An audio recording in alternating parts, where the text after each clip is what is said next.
আসসালামু আলাইকুম এভরিওয়ান, আশা করি সবাই ভালো আছেন। আলহামদুলিল্লাহ আমিও ভালো আছি। তো ভিউয়ার্স, আজকে আমি চলে এসেছি কাচ্চি ভ্যালিতে। তো অফিস শেষ করে আজকে আমার ইচ্ছা ছিল যে আমি আজকে কাচ্চি খাবো। তো এখানে চলে আসলাম মতিঝিলে। কাচ্চি ভ্যালিটাতে আমার ফার্স্ট টাইম ট্রাই করা। তো তাদের বাসমতি কাচ্চিটা আমি নিলাম। এটা হচ্ছে 310 টাকা করে, 2 পিস মাটন থাকে, আলু থাকে।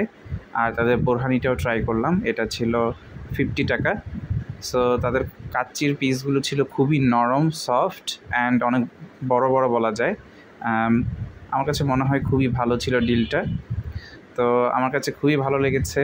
আমি তাদের কাচ্চির রেটিং দিব 10-এ 8। Thank you. আর আমার চ্যানেলটি যদি আপনারা নতুন আসেন তাহলে সাবস্ক্রাইব করে রাখবেন, তাহলে নতুন নতুন আরও অনেক ভিডিও দেখতে পারবেন। দেখা হবে পরের ব্লগে।